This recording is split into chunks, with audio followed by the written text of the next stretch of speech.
Well, I want to encourage you this morning with this New Life Church devotional. My name's Andrew Scotland. I'm the pastor here at New Life Church Rugby. And I want to encourage you that if you hear God's voice today, do not harden your heart. And you find this in Psalm 95, verses 6 to 11. Come, let us bow down in worship. Let us kneel before the Lord our Maker. So here's the reality is that right at the very beginning, it's talking about coming before God with a humble heart, with an ability to bow the knee and say, Lord, I'm here, I'm ready to worship. What is it that you want me to do? In other words, take a perspective of adapting the knee. There's a beautiful testimony that Denzel Washington often gives when you listen to some of his devotionals as he gives them on Facebook or on social media. And that is the first thing he does is he bends the knee every morning. In other words, he puts his slippers under the bed. And the reason why he puts his slippers under the bed is because he wants to adapt the position of going on his knees before God right at the beginning of his day. And it goes on and says, for he is our God, and we are the people of his pasture, the flock under his care. Today, if only you would hear his voice, do not harden your hearts as they did at Meribah, as they did that day at Messiah in the wilderness, where your ancestors test me. They tried me, though they had seen what I did. For 40 years I was angry with that generation. I said, they are people whose hearts go astray, and they have not known my ways. So I declared on my oath in my anger, they shall never enter my rest. What is God saying? Well, he's saying, first and foremost, or the psalmist is saying, and God is speaking through the psalmist, that we are his flock, his people. He is the shepherd.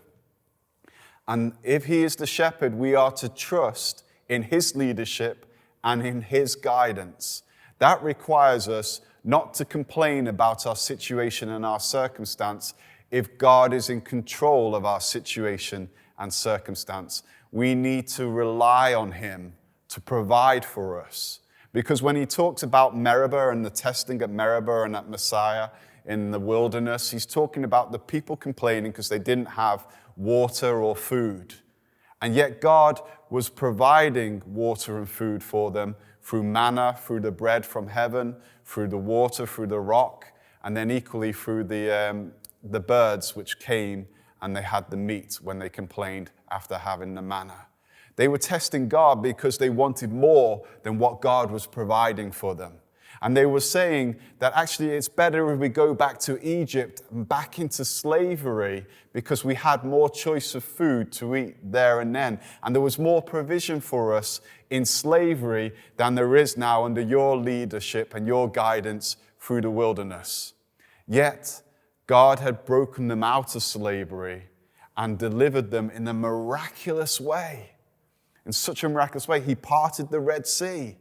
He made the flame go before them at night and the cloud that went before them in the daytime.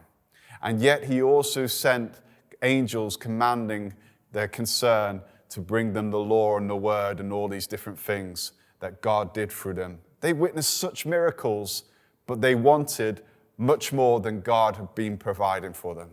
Now, at times we need to be grateful for what we have, rather than looking to see whether the grass is greener on the other side.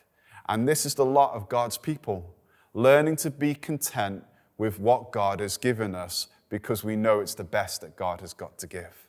And I love it what the Apostle Paul says here, I have learned to be content with nothing and with a lot. Doesn't matter what season of life you find yourself in, whether you have a lot or little, God wants you to be content with his leadership. Continue to follow after him. And when you hear his voice, do not harden your heart. Just give praise to him for all the things that he's done. Until the next time, be blessed.